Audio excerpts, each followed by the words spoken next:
Good.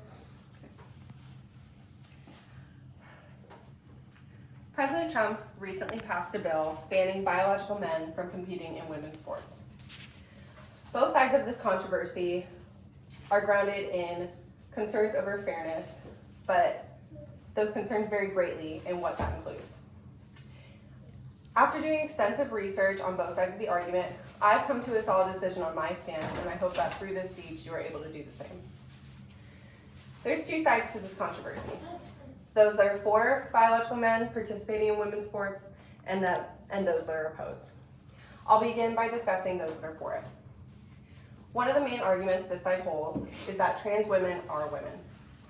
Teresa Smallwood, postdoctoral fellow and associate director of public theology and racial justice collaborative, states that she's convinced trans women and girls are just that, women and girls. She feels it's unjustified to view them as separate entities, not only in, but including for sports. Julia Serrano, a trans woman and activist, states that trans women may not exactly be like cis women, but cis women are not exactly like from one to the next. She feels that they share a common identity by identifying as women.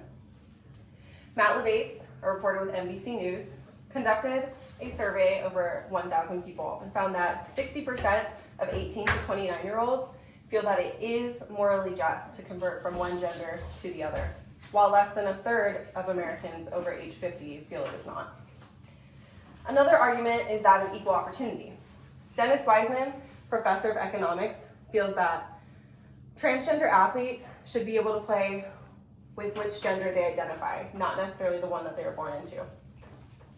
Smallwood concurs with this by saying that permitting trans athletes with unbridled participation helps to signify the equality of every human being in life, in the pursuit of life, liberty, and happiness.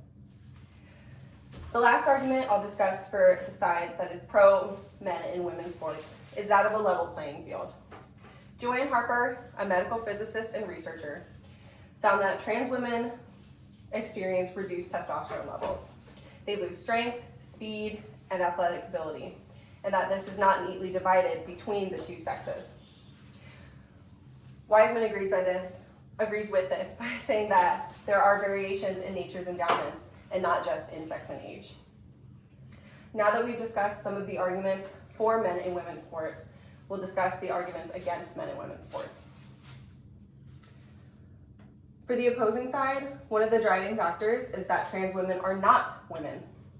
Mariah Burton Nelson, a former professional athlete and women's sports policy working group member, says that despite what they may believe and what they may call themselves, trans women's bodies are male. And the question remains, should they be allowed to participate in women's sports? The White House has gone on record stating that female means a person belonging at conception to the sex that produces the large reproductive cell. Male means a person belonging at conception to the sex that produces the small reproductive cell. Grant Atkinson, digital writer with a BA in multimedia journalism, agrees with this by saying that men and women are not interchangeable. It is a fact of science and common sense that they differ greatly. Another argument is that of unfair advantage against biological women. Nelson says that however they may dress, whatever they may call themselves or asked to be called, trans women have male bodies. Particularly after puberty has hit, they will be taller, stronger, faster, and heavier than your average biological woman. Through Wiseman's research, he states that men have natural advantages over women, including but not limited to bone structure, heart size, lung capacity. Hormone therapy does not eliminate these advantages, particularly when they happen post-pubescent. Grant Atkinson supports these by saying that you don't often hear about controversies involving female athletes in male sports. The reason for this is simple: male athletes have a physical advantage over female athletes.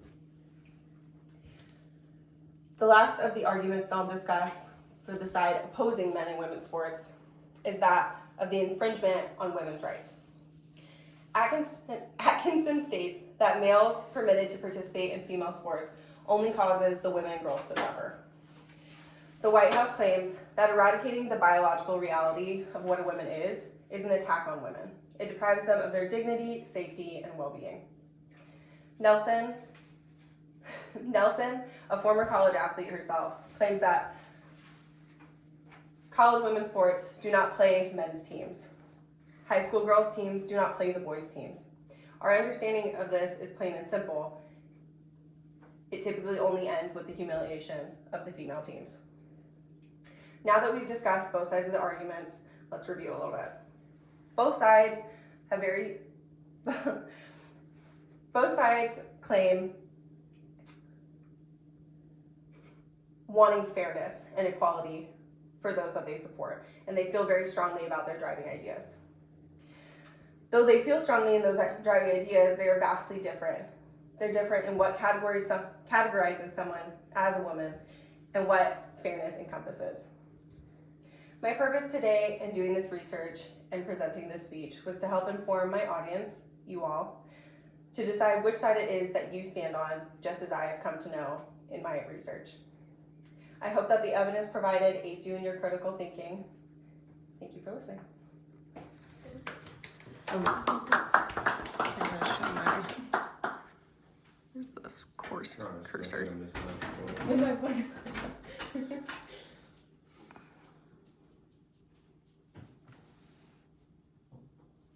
over. Missed it, buddy.